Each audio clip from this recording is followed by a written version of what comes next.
Siz bilan Vodiy Zarafshon obuna bo'ling.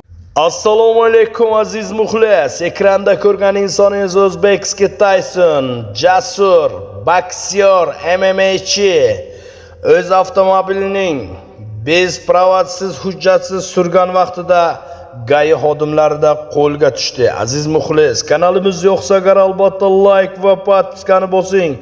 Eng dolzarb videolar mana birinchi bizda bo'ladi. Marhamat, bugungi video roliklarimiz albatta sizlar uchun. Taysonning toshbaqasi jarima maydoniga qo'yildi. To'g'risi, qilgan ishimdan afsusdaman va hech kimga tavsiya bermayman. 9-may kuni Qashqadaryo viloyatining Yakkabog' tumanida O'zbek Tayson nomi bilan tanilgan MMA jangchisi Jasurbek Jo'rayev yo'l-patrul xizmati xodimining to'xtash ishorasiga bo'ysunmasdan harakatlangan. Shundan so'ng Jo'rayev boshqaruvda bo'lgan Kia Sonet ko'rilgan chora-tadbirlar natijasida to'xtatilgan. Haydovchidan YPX xodimiga bo'ysunmay harakatlanganining sababi so'ralganida, haydovchilik guvohnomasiga ega emasligini ma'lum qilgan. Holat yuzasidan ma'muriy bayonnoma rasmiylashtirilgan va avtomobil jarima maydoniga joylashtirilgan.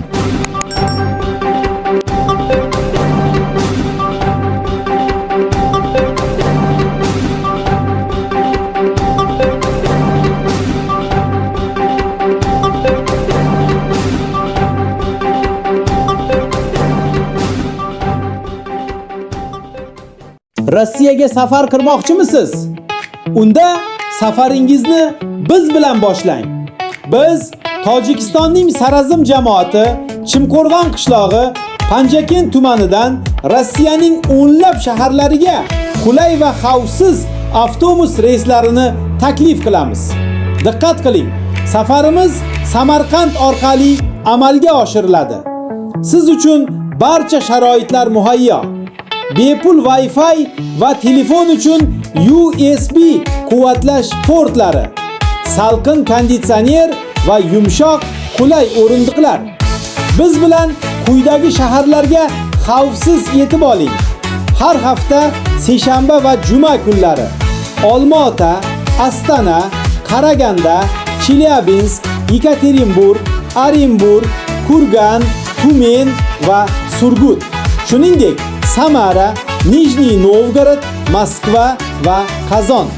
Novosibirsk yo'nalishiga har 2 kunda bir marta reys mavjud. Dushanba va payshanba kunlari Krasnodar va Krasnoyarsk shaharlariga qatnovlar amalga oshiriladi. Shoshiling, joyingizni oldindan band qiling. Ekranda ko'rsatilgan telefon raqamlariga qo'ng'iroq qiling. Mustafoyev Musulmon, sifatli xizmat, omadli safar.